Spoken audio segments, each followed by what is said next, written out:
Hey everybody, Todd here, and welcome to another This Way Up. And in this particular rendition of This Way Up, I'm going to be looking at how to develop a habit, a positive habit, a good habit. I'm sure we're all pretty good at developing the habits that we don't want. But the fact is that all of us have probably picked up something that we've done that became a habit. So one of the first questions you can ask yourself is, how? How did you develop whatever habit it is that you do? Now, it might be that you have a candy bar every single day at lunch, or that you have to have dessert every single night, and that this habit is not having the desired effect any longer. But in that ability to create a habit that you don't want, is also the ability to flip it around and focus it on something that you do. So, how do we develop a habit? Well, the first key thing is that it's something that interests you, or is something that you know that you need to have, such as going to the gym or getting to bed on time. So one of the things you can do to give yourself a little bit of motivation is to write out on a sheet of paper what it is, that thing that you would like to make a habit.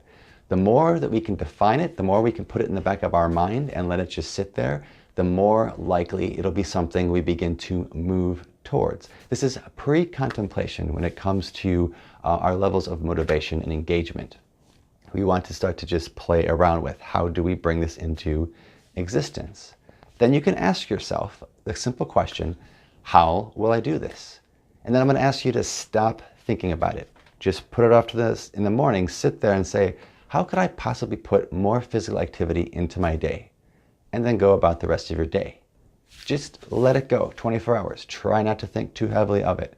The next morning, look at the question and see if it doesn't come up for you. You can do this for as many days as you need to. What we're actually utilizing is the unconscious mind. We're letting that mind that gives you that eureka moment when you're in the shower, when you're shaving, or when you're driving to work, all of a sudden you get these amazing ideas. We can take advantage of that unconscious mind, by posing a question at the same time each morning and throwing it out there. With that then, we need to begin to have consistency. There'll be a moment, an emotional point, where you actually move from being in the pre-contemplative and contemplative into the actual action, the implementation of what it is. These are the stages of change. So we move from contemplation to action. And action is not as easy as it sounds. We basically have to commit to a particular value. Once again, going back into all the values work that I like to do here. And we begin to just pick a time, the exact same time every single day for the certain amount of time, period. No questions asked. And if we can do this for 28 days, and we have our list of motivators that we've spent the last couple days, weeks, trying to throw together so that we could formulate a plan that we could actually stick to, and we've used our unconscious mind to give it to us, and we've looked at the places in our life where we have done this without even thinking about it. All of that comes to a point, and now we have the ability to implement it and run it through. And the really cool thing is if we can go 28 to 35 days, and there's a little caveat, if we can make sure that there's a positive reinforcer at the end of it. So for instance, if you pay attention to going to bed on time, and you notice over the next week or two, you tend to have more energy. You tend to not be so cranky. Your level of anxiety comes down. That is a positive reinforcement loop. We can take advantage of it. It's that same positive reinforcement loop which goes after the candy bar at lunch and the snack, the sugary snack or dessert after dinner. Boom, we're charging that part of the brain. It feels good, and we keep doing it. So we go back, we have that experience, we eat the candy bar, it feels good, we do it again. We can do the exact same thing. I've seen this so many times in the gym.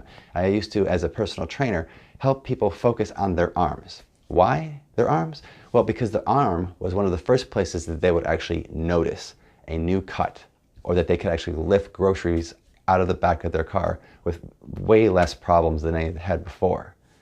So to cultivate this habit then, we want to make sure that we've taken a time to think about it, contemplate it, put a plan together. Then we want to make sure that we do it consistently with action based upon our values. And finally, we want to make sure that we positively reinforce that loop. So at the end of that 28 to 35 days, it's stuck. It'll now be part of how your brain structure actually is, because neurons that fire together wire together, and we want to take advantage of this, and we want to do it with consciousness and awareness and focus. So, what's going to be your habit? Write it down, come up with a plan, pick a time, and just do it.